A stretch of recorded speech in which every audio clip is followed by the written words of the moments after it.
to another episode of the Adrienne Ross Show, where sports and culture connect. I hope you're having a wonderful day. Today is a special day. It is Good Friday. And over on the second channel, Adrienne Ross Squared, where I square off from A to Z, I have a video up from today entitled, What's So Good About Good Friday? And the link to the channel, to that video as well, will be in the description of this video. So go on over to Adrienne Ross Squared, check out the welcome video there, hit the subscribe button, and turn your notifications on. There are a plethora of topics that will be discussed on Adrienne Ross Squared. So pick and choose, but you don't want to miss today's. All right, so let's get to the purpose of this video. Now, I did a video last night about shady ESPN, and yes, I called ESPN shady. It's not the first time ESPN has been shady, and it's not the last time I'll be calling out the shadiness of ESPN. My video last night was about how ESPN reported on what the network wanted us to believe were historic ratings for the 2025 WNBA draft, where Paige Bueckers was taken #1. Problem is, it's not historic. ESPN compared those television numbers, 2025's numbers, not to 2024, but to 2023, totally skipping 2024. And who do we know was drafted in 2024 #1? Of course, Caitlin Clark. But ESPN didn't want to mention that. Just mentioned that 2025 was the second most viewed, and then compared it to 2023 and how much up it was. Not mentioning that it was down about half of the year before, the year that Caitlin Clark was #1 in the draft. Why? Well, it's ESPN, and ESPN always seems to have an agenda. Now, I have reported, as others have, that the Indiana Fever will take on the Brazilian national team on May 4th in Iowa at Carver-Hawkeye Arena, where Caitlin Clark played her college basketball. So you have heard that before. Well, just this week, it was announced that ESPN, the same ESPN that didn't want to tell us about the ratings of 2024 and compare those numbers to the smaller numbers of 2025, well, they are going to air this matchup, this exhibition matchup between Brazil and the Fever. The first time ESPN has shown an exhibition game for the WNBA on its network. So this is historic as the 2024 WNBA draft. So I just want to point out, though, before I go on, that there's been a change in the time. The game was supposed to be May 4th at 6 o'clock. I think it was supposed to be 6 o'clock Eastern, 5 o'clock Central.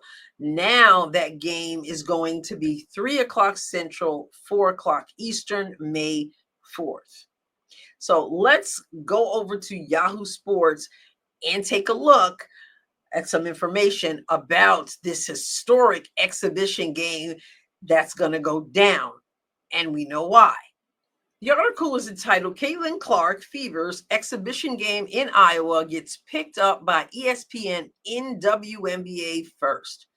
And that's from sources. It starts off, paragraph all by itself, the Caitlin Clark effect has reached the preseason.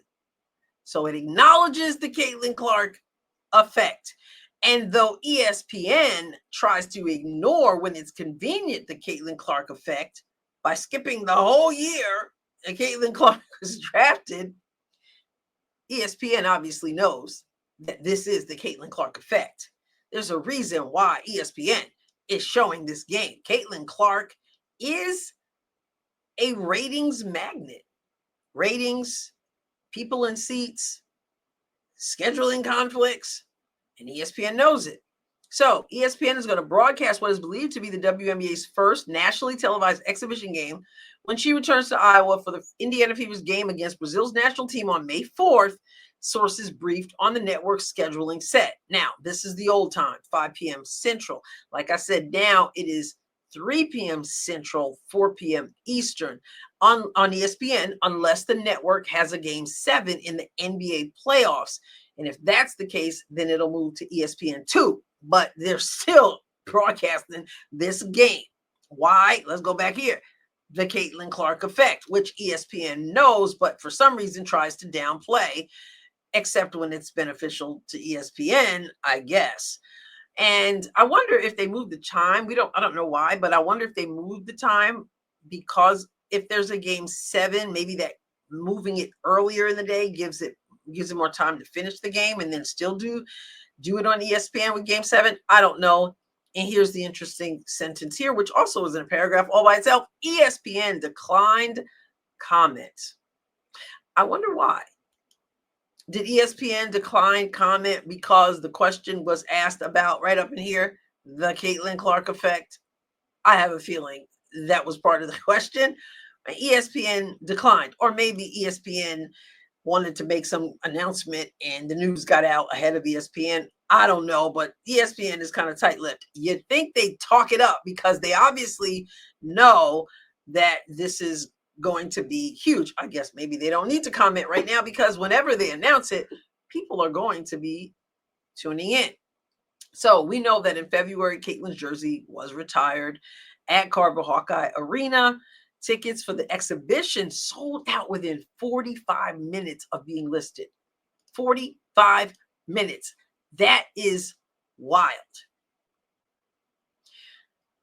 What did President Kelly Krauskopf say? She said, countless Hawkeye fans have become Fever fans, and we consider them family. Smart lady. She goes on to say, that's what will make this preseason matchup so special for us. Unlike some in the media and the WNBA, the Fever embraces what Caitlin Clark brings to the table. Iowa fans kind of get downplayed just like Iowa players, but Iowa fans became Fever fans, as Kelly pointed out. Smart business is to do business with Iowa and to play it up. So Kelly Krauskopf is not declining to comment. She's got something to say about this. All right, he goes on to say the lack of an accessible preseason broadcast has become a pain point for fans in recent seasons. Continuing, Cheryl Reeve commented about the growth in the league. Of course, remember before 2024, she wanted to make sure we knew it wasn't just one player, it wasn't just one team, but she couldn't deny the growth. So Clark and the Fever began the regular season on May 17th, and we know they're going to be 41 nationally televised games or streamed on national platforms, 41 out of 44 games. And so it goes on to talk about CC's accolades. And then it says Clark is not the only WNBA star returning to her alma mater for a preseason game. The Chicago Sky will return to LSU, Angel Reese's alma mater, for an exhibition. Alma mater. The Las Vegas Aces and Dallas Wings will play a preseason game at Notre Dame, the alma mater of guards Jack Young, Joel Lloyd, and Enrique Gumbawale. The New York Liberty will also play at the University of Oregon in a homecoming game for Nyara Sabali and Sabrina Ionescu. I might have pronounced Satu's sister's name wrong. And Sabrina Ionescu. Okay, so all those teams that I just mentioned will also have exhibition games. Are any of those games going to be on ESPN? If they are, we haven't heard it yet. And I just have to say, if they are, well, good for them, but I doubt that that's happening. There's a reason why Caitlin Clark's games are the games you want to move to national television. A preseason exhibition game against the Brazilian national team. Great move, but I'm doubting that that's going to happen for the other ones. Maybe we'll be surprised. Listen, it's time that ESPN out in the open, like when you post viewers and ratings, that you're honest about them, because you're not honest about them, but then you want to capitalize off of the Caitlin Clark effect. You want them on your network because you know it's going to bring viewership. So just dive all the way in and stop playing around. The WNBA as well, it would behoove you to embrace the Caitlin Clark effect, to embrace the way the Indiana Fever handles business. Now, obviously, the WNBA does have these exhibition games going on, so that's great. But this would be a good year to acknowledge that doors are opening and not try to downplay the main person. Some would say the only person who has moved the needle. Get on board with it. Pump it up, hype it up. Just be smart, because this is a good time to do business, but you need to embrace. You want the growth to continue. Ride the wave. I'm not saying be disrespectful to your other players. I'm saying that everybody can benefit from this, but not when you're trying to ignore. I'm blind. I don't know. Everybody's always been filled with the stands, and we've got a scheduling conflict and all this stuff.